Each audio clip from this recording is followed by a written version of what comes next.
Good morning. This is the time and place for the Planning Hearing Officer hearings for November 14th, 2012. My name is Laura Stotler, and I will be conducting the hearing as Planning Hearing Officer today. We have 3 cases, and relevant exhibits are posted on the panels located directly behind me. For the cases today, we have a parking reduction permit, we have a density bonus housing plan case, and we also have a conditional use permit. Under the provisions of Title 30, Chapter 30.42 of the Glendale Municipal Code, a conditional use permit shall be granted if 4 required findings are present. They are that the proposed use will be consistent with the elements and objectives of the general plan, that the use and its associated structures and facilities will not be detrimental to the public health or safety, the general welfare, or the environment, that the use and facilities will not adversely affect or conflict with adjacent uses or impede the normal development of surrounding property, and that adequate public and private facilities, including utilities, landscaping, parking spaces, and traffic circulation measures, are or will be provided for the proposed use. For applications involving the sale, serving, or consumption of alcoholic beverages, the planning hearing officer shall make or shall consider these additional 5 criteria when making a conditional use permit finding. That there's a census tract with more than the recommended maximum concentration level of on-sale or off-sale uses, crime reporting district location for the existing or proposed use with a crime rate which exceeds 20% of the city average for Part 1 crimes as reported by the Glendale Police Department, that the existing or proposed use does not or will not adversely impact any church, public or private school, or college or daycare facility, public park, library, hospital, or residential use within the surrounding area, that adequate parking and loading facilities are or will be provided for the existing or proposed use, or other reasonable alternatives will satisfy the transportation and parking needs of the proposed or existing use. And then notwithstanding the criteria listed above, the existing or proposed use does or will serve a public necessity or public convenience purpose for the area. Applications for parking reduction permit shall meet the procedures and criteria set forth in Section 30.32.70 and Table 30.32B with qualifying project features. And then applications for density bonus shall meet the procedures and criteria set forth in Section 30.36 density bonus of the Glendale Municipal Code, consistent with State Law Senate Bill 1818. And with that, hearings will proceed as notification of these hearings was accomplished by the use of public notices, which were mailed to property owners located within 500 feet of the subject property, physically posted on the site in question, and placed in local newspaper. Hearings will proceed as follows. I'll read the description of the application request. Then I'll read the reports received from other city departments and other letters or communications from interested parties. The case planner will then make a brief overview of the case, give an analysis, and make a recommendation. The applicant will be asked to come forward, stating both name and address, and will be asked to present the case within a 15-minute time limit. Others in support of or in opposition to the application and interested parties will be asked to come forward, again, clearly stating both name and address, and will be given a 3-minute time limit. Lastly, the applicant will be given the opportunity to make closing comments if desired in response to testimonies given by preceding speakers. The hearing will be closed and the case taken under submission.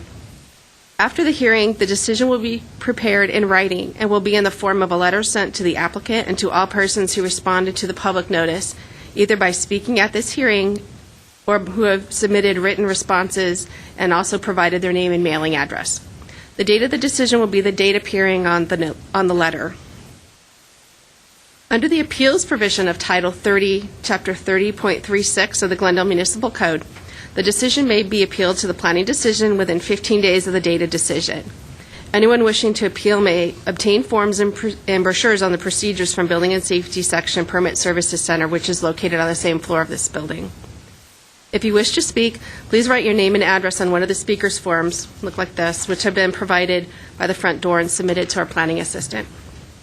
I would also like to inform everyone that the official proceedings of the planning hearing officer's hearings are recorded on tape as part of the public record. So for the first case, we have density bonus housing plan case number PDBP 1230036, located at 518 Glenwood Road. The applicant is Harander Sarkisian. The property owner is Victor Manassian. The case planner is Milka Toledo. This is an application for a density bonus housing plan to construct a new 6,800 square foot, two-story, six-unit affordable multifamily housing condominium project. The 6 units are comprised of 3 two-bedroom units and 3 three-bedroom units. A total of 12 parking spaces would be provided for the project in a semi-subterranean garage. This is located in the medium-high density residential zone, R1650. And I'll read the comments that we've received from other departments.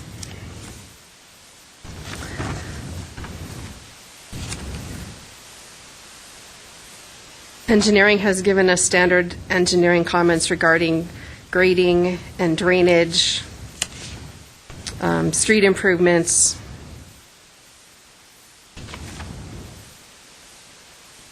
and requirements that they must comply with NPDES requirements, National Pollutants Discharge Elimination System requirements.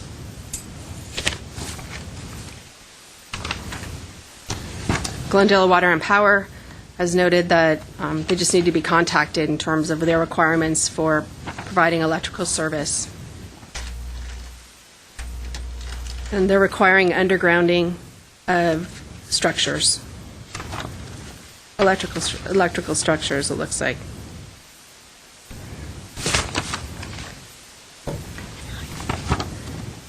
GWP Water is providing standard water requirements, noting that you'll need to provide for water service and fire lines in accordance with code.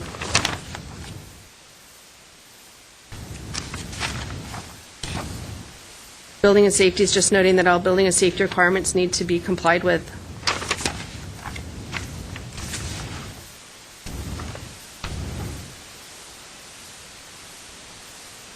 Our housing departments noted that the developer intends to utilize Chapter 30.36 of the zoning code related to density bonus incentives for the production of affordable housing, and therefore the density bonus housing agreement would need to be approved by Director of Community Development and the City Attorney.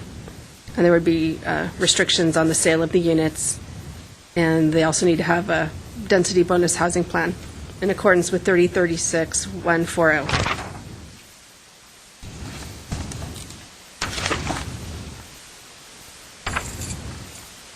And we have requirement for street trees. And the fire department's noted that there needs to be adequate separation of required exits, required clearance along exit paths, and you'll need to maintain adequate clearance from unprotected openings. They've also noted there's a requirement for fire sprinklers and ladder access to rear windows. And we did receive one comment from 2 members of the public, from Jose Postachian and Claudia Yernazian. They're against the approval of an application for a density bonus housing plan. They're against granting a setback reduction, and they want to have open space requirement for this project. And they're concerned that the granting of wall height will be additional encroachment onto neighboring property. So with that, I'd like to ask for a presentation from staff. Ms. Cutler.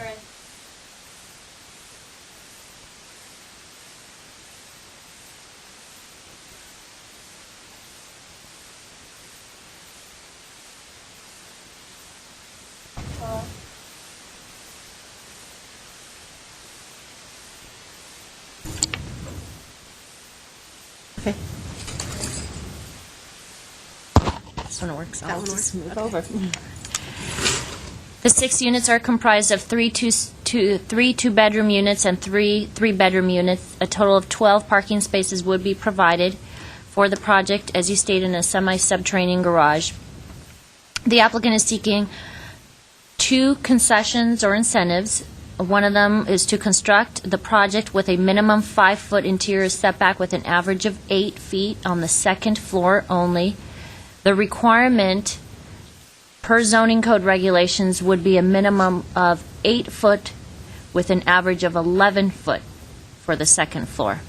And what they're proposing to do is to match the first floor with the second floor.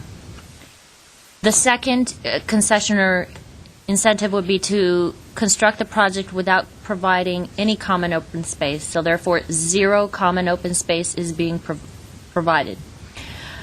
A minimum of 200 square feet per unit is required for a total of 1,200 square feet.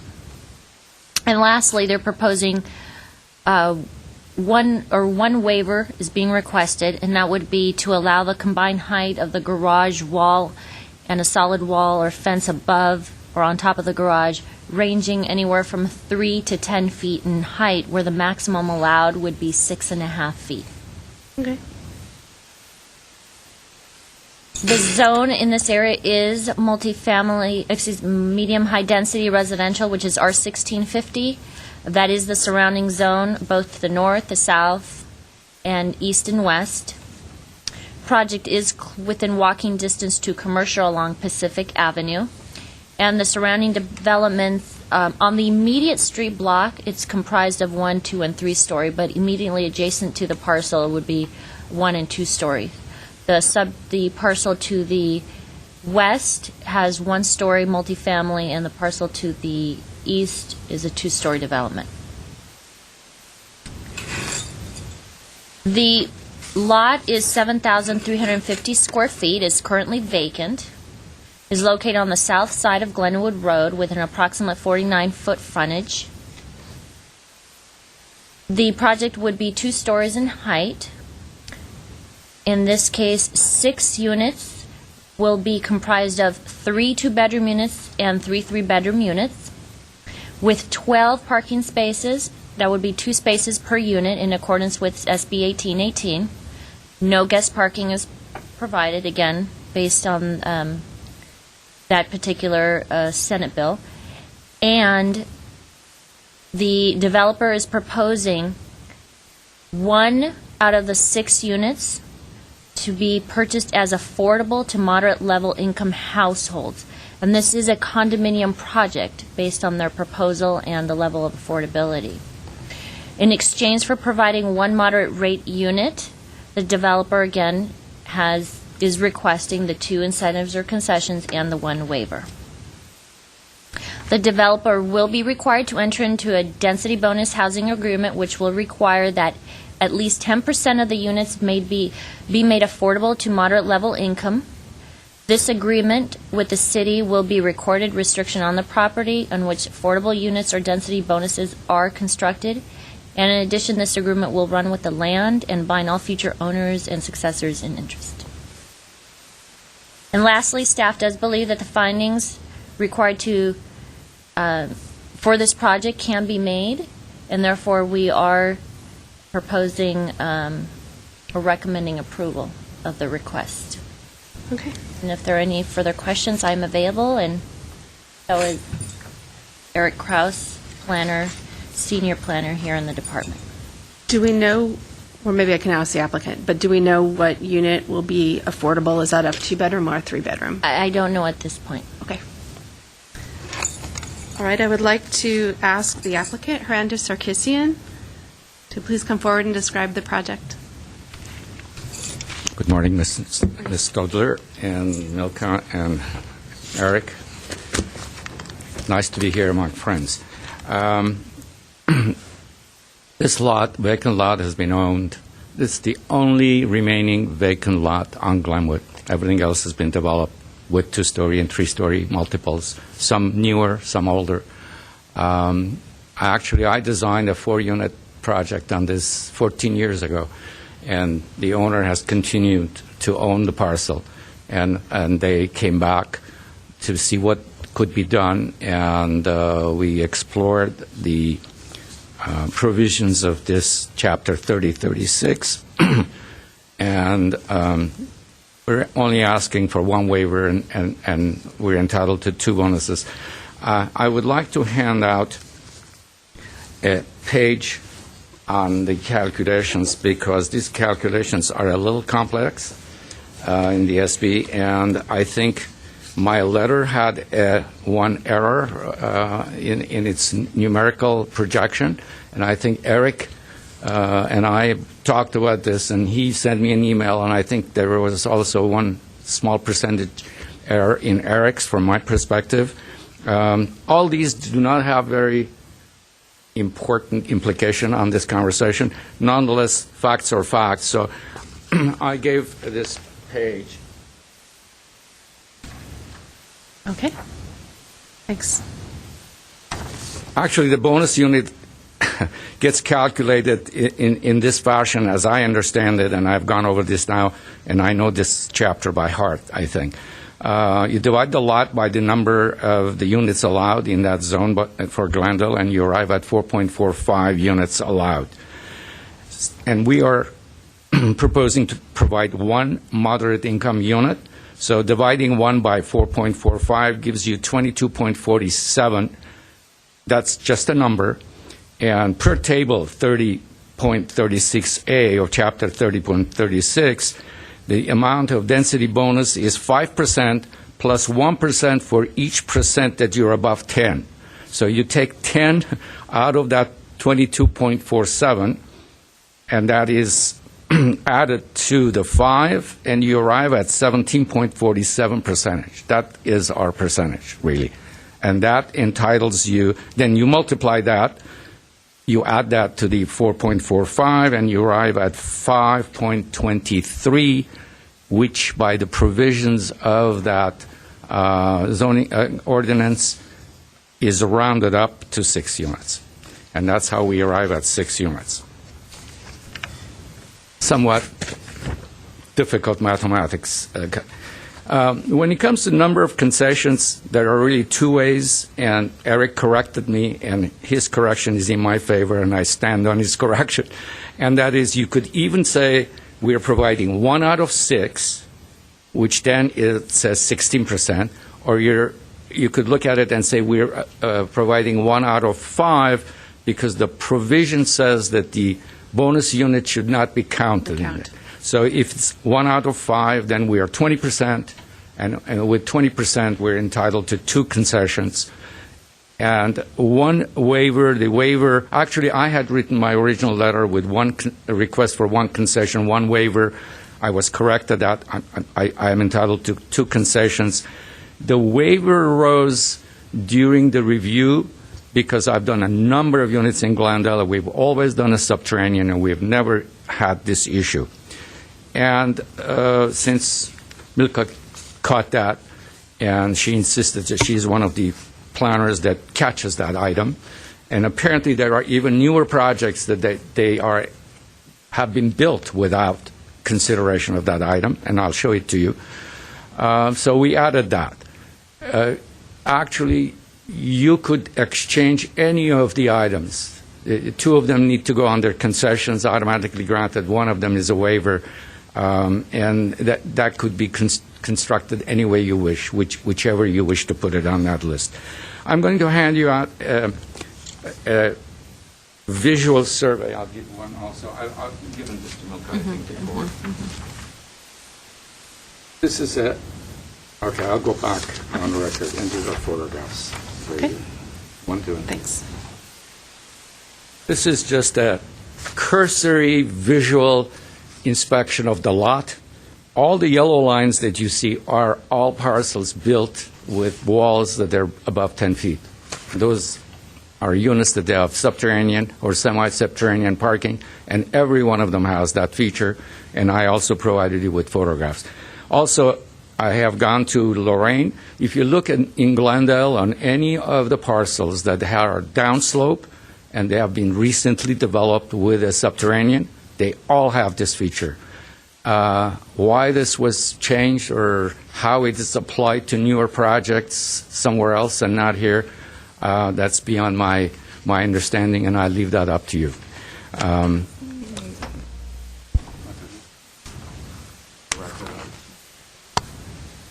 I think I previously handed out some of these photographs as well, because on the one block there is, I think, 6 of them. Okay. Other than that, I have really nothing to add. In terms of the comments that they were received, they were really 2. They were somewhat, besides being boilerplate, so to speak. One was a comment about an underground vault for a transformer. That is not necessary. I've already checked it, and I've rechecked it.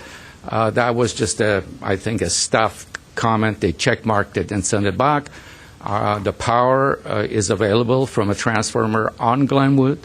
We do not have a power pole on our parcel, and the power will not come from the rear of the building. It will come from the street, and adequate power is available, and we don't need any transformers on site.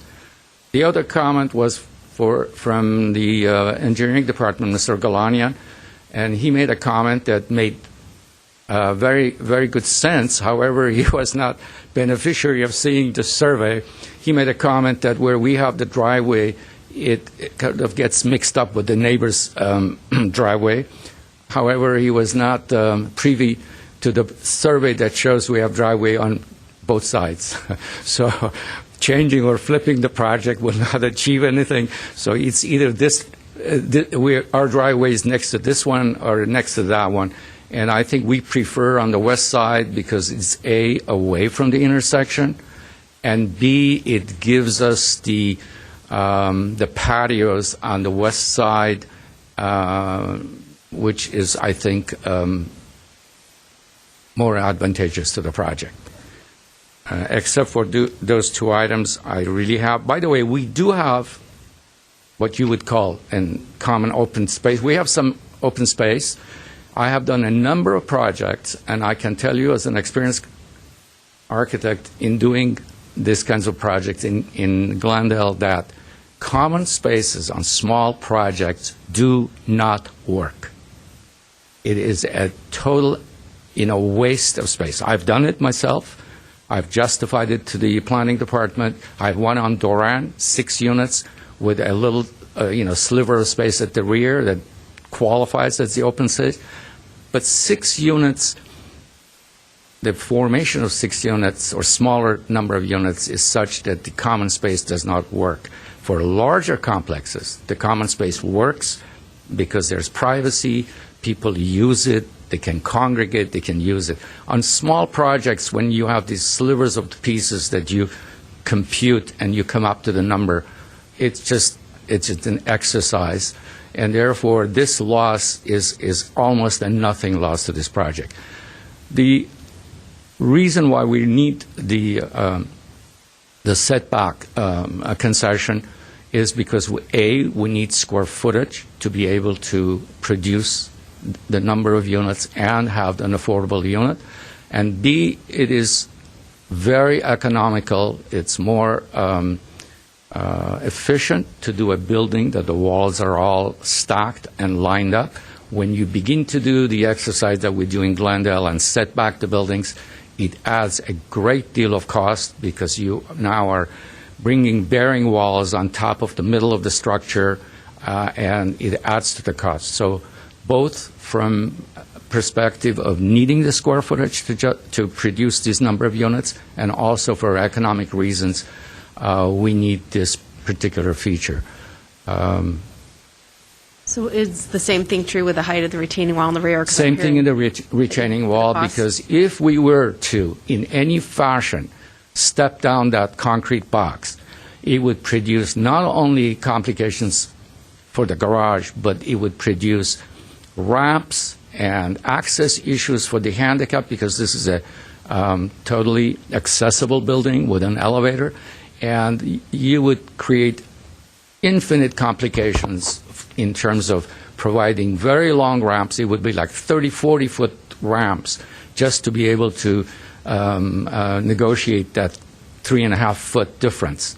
And it would render one side of the building totally useless, and it would add a great deal to the cost of the semi-subterranean Type 1 construction garage that we have.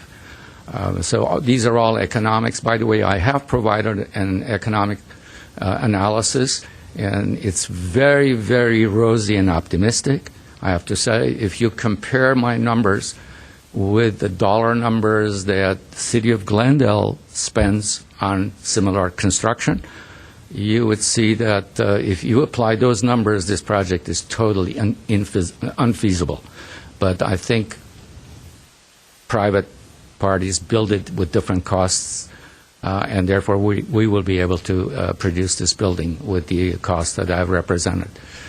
So you are providing private open space, correct? You have balconies? Yes. Yes. Private open space is provided. The front setbacks are all compliant. Everything else about the building is compliant.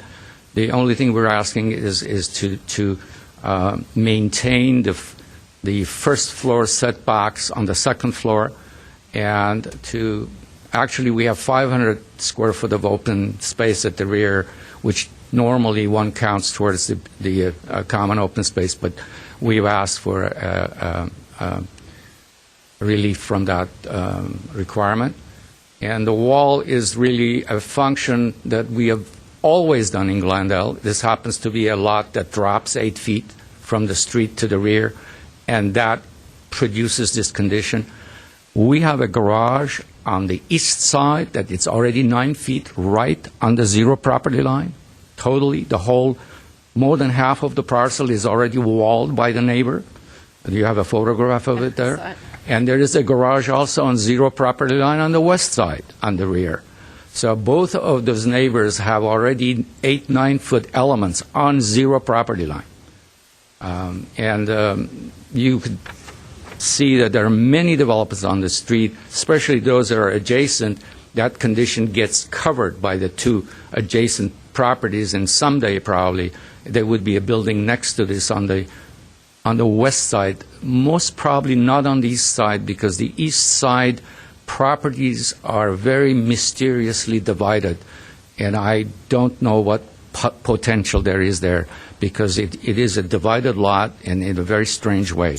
But the west parcel is a residence, and someday probably will get developed as well, similar to ours. I'm here to answer any other questions that you may have. That's the extent of my... Which unit would you have affordable? Would it be a The unit two-unit that we or a would propose to three-bedroom? do is the middle unit on the upper floor. There is a 2-bedroom unit on the upper floor, which is, I believe, 202. Okay. And there was a comment about NPDES requirements. I know a lot of times people meet that on the open space. Were you going to have any trouble meeting that on your property? Okay. I mean, it's a standard construction lot. It's been big. There's nothing on it, and we would be able to meet all that. And, Okay. and the new requirements that are imposed The brand new increasingly, yes. Exactly. That's I'm one of my aware concerns. of it, yes. Okay. Okay, thank you. Thank you. And I have no further questions, and I don't have any other cards. Is there anybody in the audience who'd like to comment on this item? If so, please let me know. Okay, I see no one. With that, I will take this item under submission. Thank you.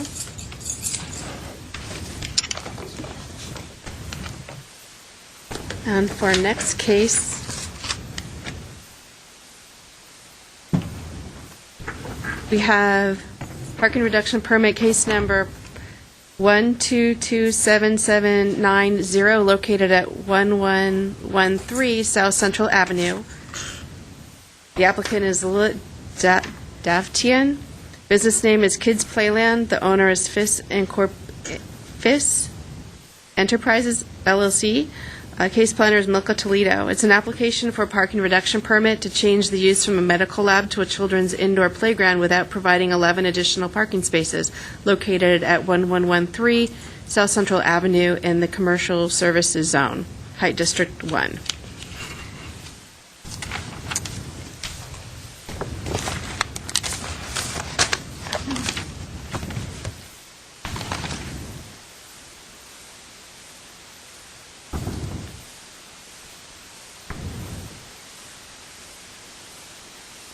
And from Neighborhood Services, we just have standard comments regarding access. You'd have to comply with the fresh air ordinance, and a requirement that food service and sales should be restricted. And just a general comment about parking. I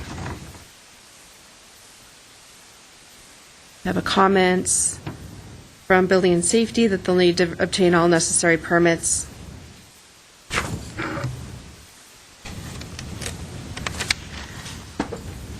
Fire engineering does not have any comments.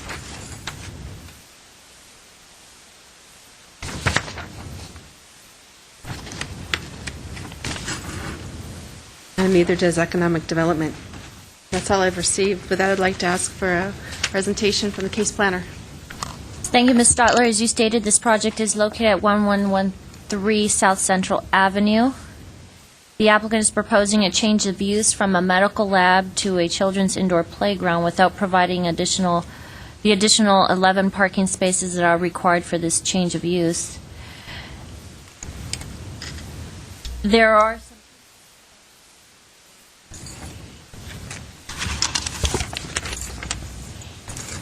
I'm not going to go through them, but they are listed in the staff report. And currently, there are 2 additional entitlements currently being processed by another case planner for the use next door for the billiards, which is proposing to expand, which would also require a revisit of the existing conditional use permit. A new one would be required because they're changing the way that some of the operations. I don't know the details. But it would remain a billiards, but they're modifying, I believe they're adding more tables and some additional change. And in addition to that entitlement, a parking reduction would also be required. I just wanted to make that clear when you review this case. The project is located in the C3 Commercial Service Zone, Height District 1. The surrounding uses is commercial with the exception of, to the west, it's R2250 medium density residential. The project on site is it's a multi-tenant shopping center. It's located on the southwest corner of Central Avenue, and that would be Central Avenue to the south, basically in front of the property, and then to the east, it's east of Chevy Chase Drive. The site is 58,841 square feet. It's developed with an approximate 19,646 square foot, one-story commercial building with 69 on-site parking spaces. And in addition, there are 2 450 square foot residential units with their attached private parking spaces on the ground floor. And those residential tenants are fronting Chevy Chase Drive. There are 8 commercial tenants on the property, and that would include the subject 1,500 square foot tenant space. And the type of uses on the property include medical and dental offices, the billiard establishment, retail, and a financial institution, and the 2 residential units that I mentioned earlier. In terms of comments from other departments, you did highlight the main one, so I won't go further into that. In terms of briefly the analysis for the parking reduction permit, in this case, I just want to clarify in terms of what the previous use was and how we got from a medical lab. Previous use, what happened was that the previous zoning use certificate on file was for the medical lab located at 1111 South Central Avenue. There was a change of use that took place a couple of years ago. The change of use was to the billiard establishment. However, the medical lab use, which was there before, didn't obtain a new zoning use certificate for they need a new address, which would be the 1113 South Central Avenue, and the new square footage. The previous use that was there, my understanding is that was not a permitted use. I believe it was a travel agency. There was no record of that ever obtaining a zoning use certificate.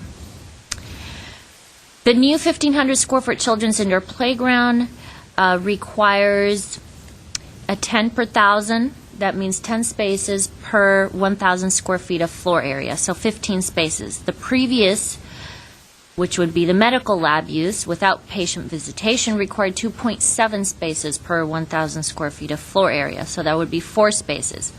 So based on those parking requirements, the new use will require an additional 11 parking spaces. That would be 15 minus 4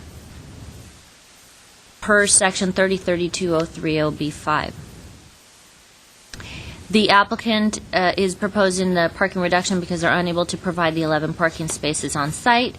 And based on the hours of operation of the business, which I believe is, my understanding is 6 days a week, 11 a.m. to 5 p.m., closed Mondays. They would have a maximum of 3 employees. They would cater to children's ages 2 through 12. According to the applicant, they would limit the number of guests to 30. However, staff is not able to condition that or limit the number of guests per event because it would be difficult to enforce. They are not proposing to conflict, based on those hours of operation, with the adjacent use, in this case with the billiards, because the billiards, it is operating daily, but it starts at operating at 6 p.m. till midnight. The remaining uses, which do operate during the day, similar hours to the proposal, but based on the type of uses, generally, for example, during lunch peak hours, a medical office, dental office, they typically generally close. And if they don't, chances are most likely they don't have a lot of turnaround or a lot of patients or people frequenting those uses. Okay. So in that case, staff believe that the findings could be made for the parking reduction permit and therefore recommends approval of this entitlement given the nature of the business, their operating hours, and their request in general.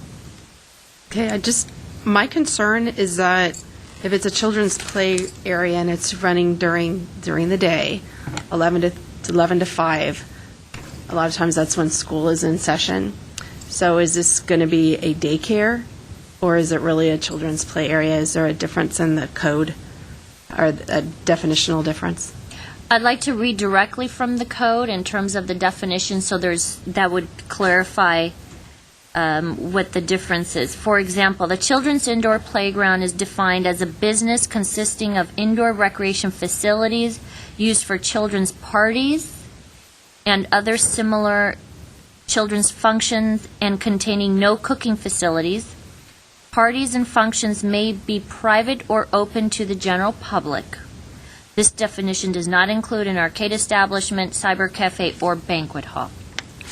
Now, a daycare center means a facility operated by a person, corporation, or association in which less than 24-hour per day non-medical care and supervision is provided outside the home for minor children or elderly persons, provided such facility is licensed by the state of California as a daycare center, and provided further that a copy or evidence of the license issued by the state of California is on file with the city clerk prior to occupancy of such facility.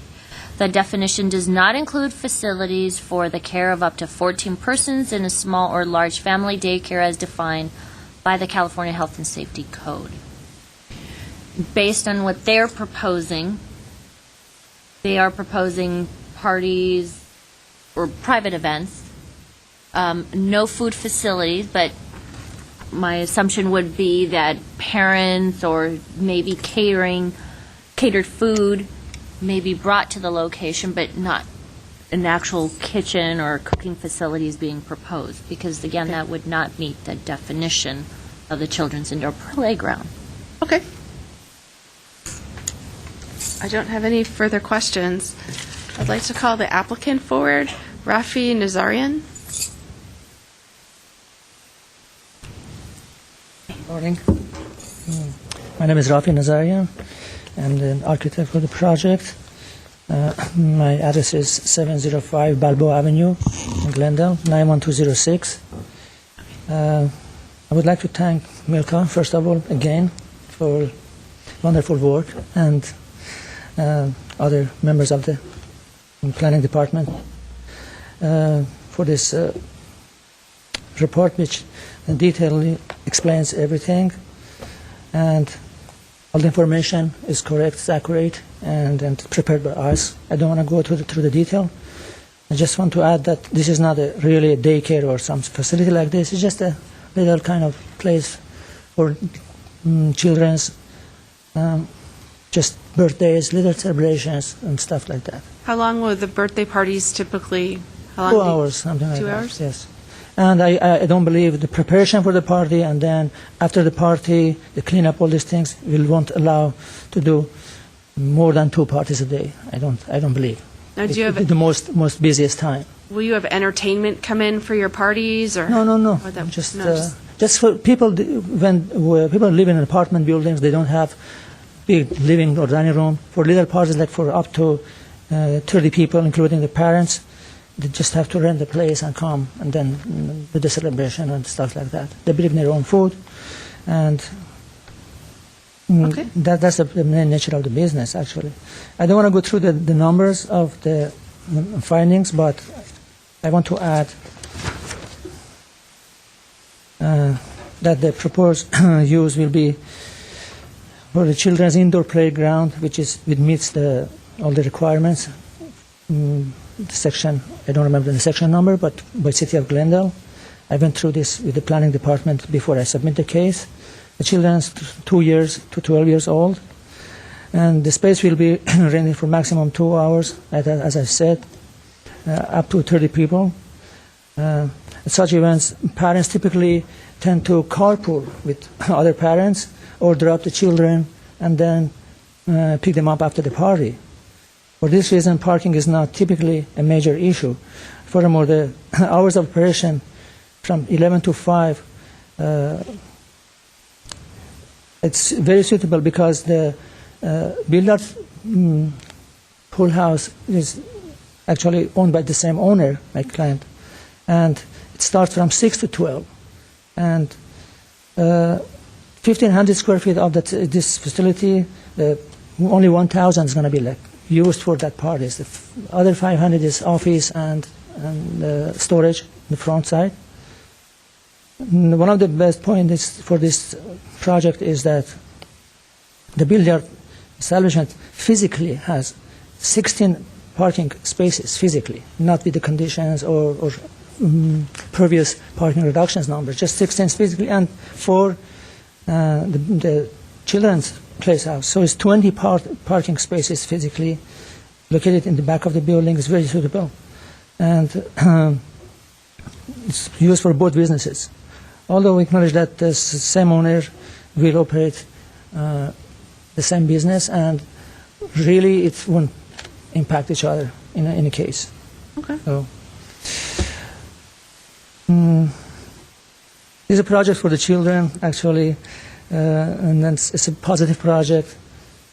And there are many children that already know about the project coming. They're patiently waiting for this project to be approved so they can enjoy the services and the entertainment. And we'll appreciate your help and consideration to approve this case. So you're not going to have any, we wouldn't have any regular, like, karate classes or anything like that held in?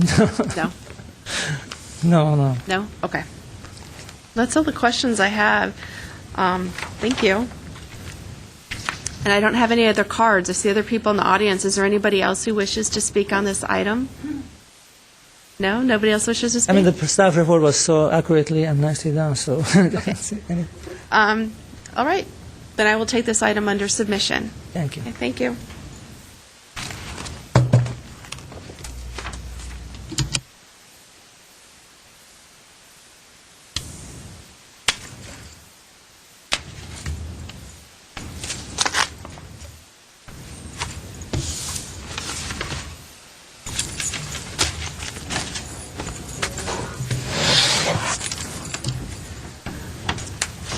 I don't have a case planner, right, for the next one?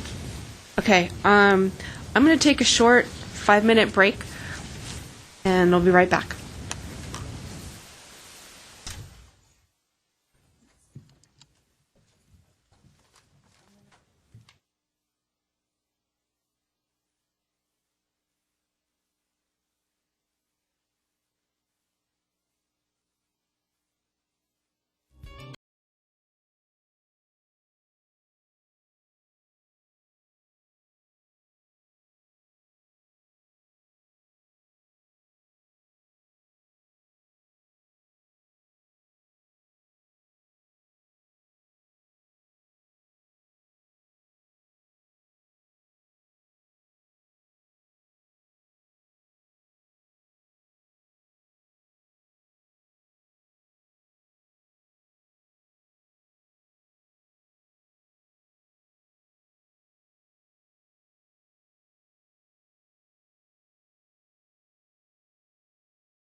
Sorry, I just realized my mic was off. I'll repeat that.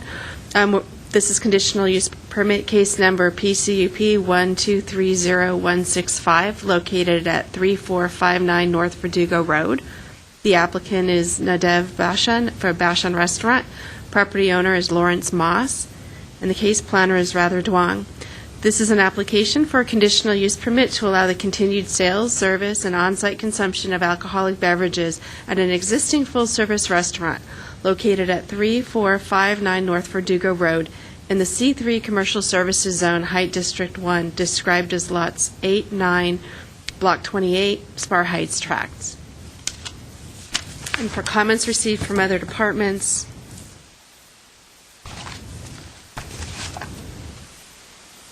the police department has noted that there was a previous CUP which expired on September 27th, 2012. However, we did receive an application filing before that date. It's located in Census Tract 3006, which allows 7 on-sale establishments. There's currently 32 on-sale licenses, and this restaurant is one of those 32.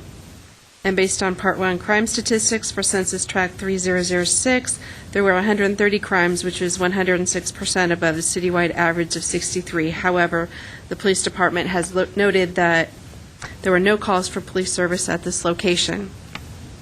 And though this area is in an area that is overconcentrated and has a higher than average crime rate, there have been no calls for service from this location, and this business in no way contributes to a higher crime rate.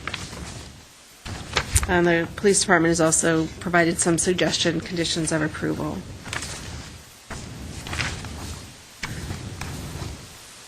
We have no comments from engineering. No comments from integrated waste. No concerns listed from economic development.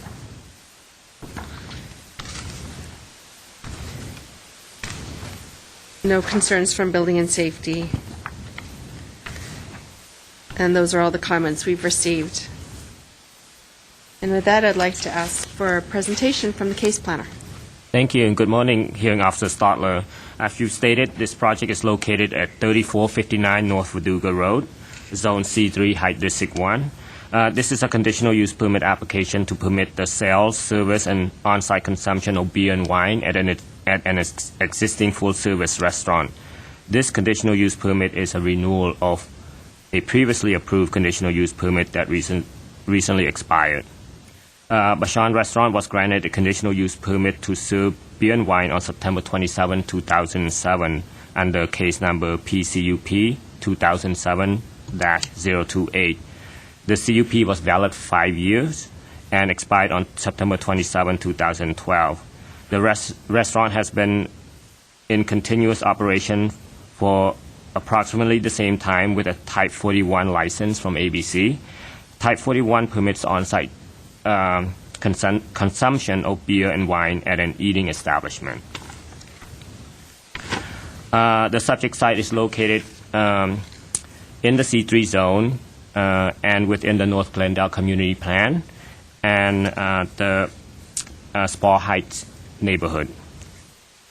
This zone permits a more diverse and extensive list of land uses, more so than the other commercial zones such as the C1 or the C2. The request to serve beer and wine in conjunction with a full-service restaurant is common and is consistent within the zone and consistent among other restaurants in the same census tract.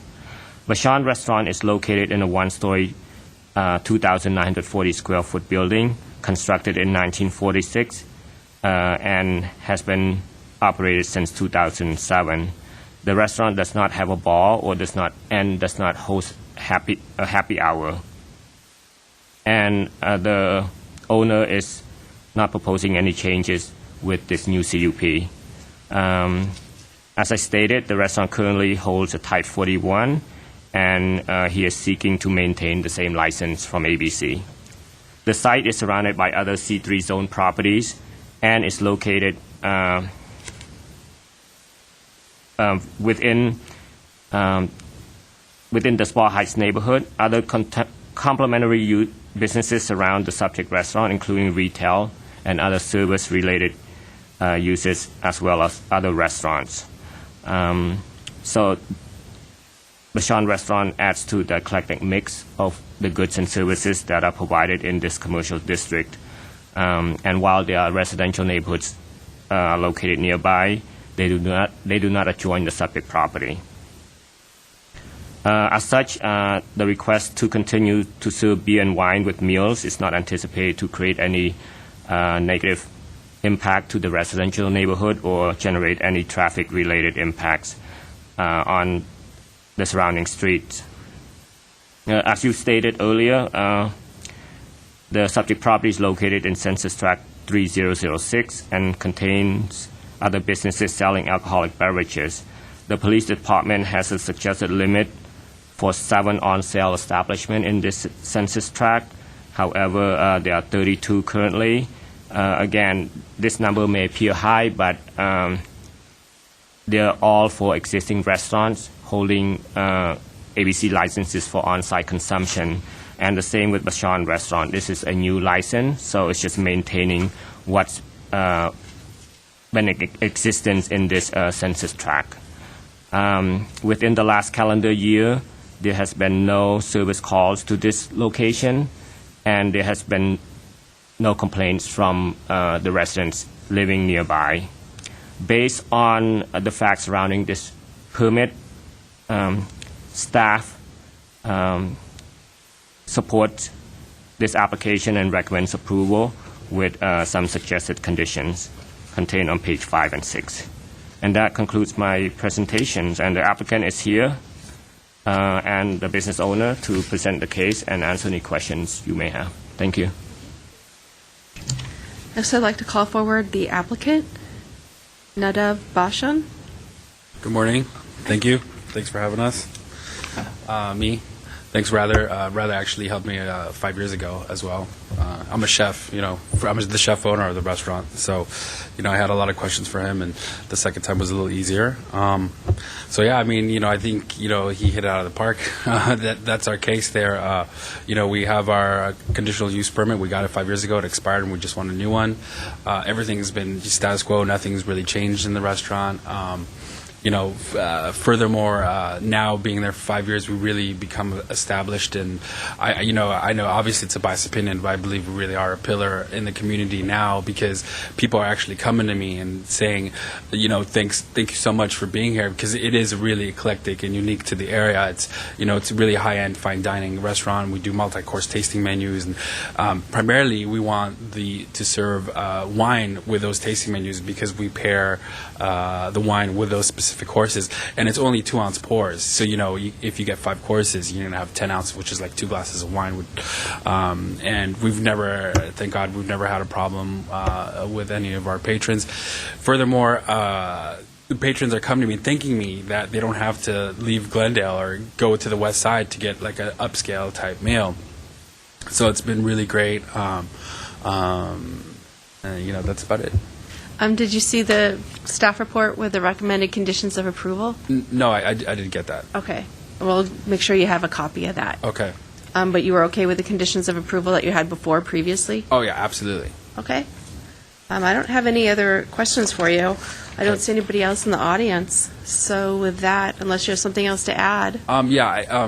So I do. I do want to see all those additional conditions. Yeah, we'll definitely give you a copy of the staff report. I wanted to request maybe an extension, maybe a 10-year until our next CP is up. Just because, like I said, we've been so good. If you check our the press we've been getting and the reviews, and the Zagat scores are just, like stuff like Yelp and stuff, just out of this world. And, the community really embraced us. And furthermore, as far as alcohol sales, if you take our gross yearly sales, our beer and wine sales are maybe about 10% of that. And so, I don't see any problem. No one goes to our restaurant to drink. They pretty much go for the dining experience. Okay. Well, I just also want to point out to you that the case planner has recommended a 10-year time for this. Oh, okay. So Perfect. I think it goes along with what you wanted. Okay, excellent. And then one last question: when can I take the sign down on the window? It takes up like the whole storefront. Almost. Once we do a decision, 15 days after, Oh, okay. So I because stopped. there's still an appeal period. Okay, no problem. So you guys will let me know when I can take down the sign. Yes. Okay, excellent. All right, great. If nothing else, I'll take this item under submission. Okay, thank you very much. Thanks.